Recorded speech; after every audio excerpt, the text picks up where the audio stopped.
दिल्ली विधानसभा में चुनाव लड़ने के लिए तैयार किए गए ताहिर हुसैन को लेकर बीजेपी ने प्रतिक्रिया दी है और कहा कि दिल्ली दंगे के आरोपी और आम आदमी पार्टी के पूर्व पार्षद ताहिर हुसैन अब दिल्ली विधानसभा चुनाव लड़ने जा रहे हैं।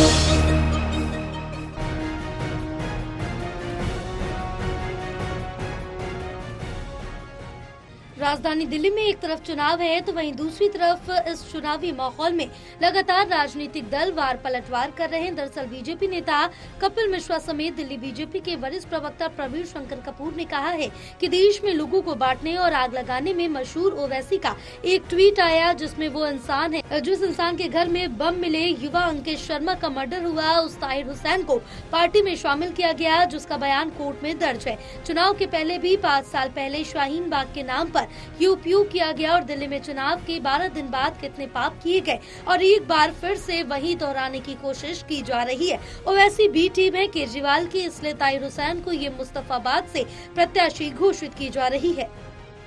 देश में लोगों को बांटने और आग लगाने के लिए मशहूर एक आदमी कुख्यात ओवैसी, उसका एक ट्वीट आया है और ट्वीट दिल्ली के लोगों के लिए बहुत सारे सवाल खड़े करता है। ओवैसी की पार्टी ने ये घोषणा की है कि वो आदमी जिसकी घर में बम मिले, ये पूरे देश ने देखा, दुनिया ने देखा, मंदिर की तरफ निशाना साधती हुई गुलेल लगी हुई मिली, पेट्रोल बम मिले, पत्थरों का जखीरा मिला, ऐसे ताहिर हुसैन को जिसका खुद का बयान कोर्ट में दर्ज है कि वो दिल्ली के हिंदू समाज के पलायन के लिए साजिश रच रहा था, ऐसे ताहिर हुसैन को दिल्ली के चुनाव में उतारने की एक ट्वीट ओवैसी के द्वारा की गई है।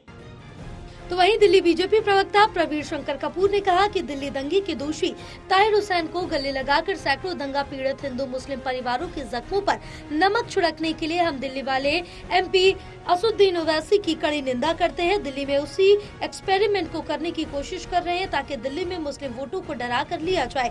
दोबारा दिल्ली को उसी आग में डालने की कोशिश की जा रही है। जो लोग दिल्ली का अमन बिगाड़ने की कोशिश कर रहे हैं और अमन बिगाड़ने वाले केवल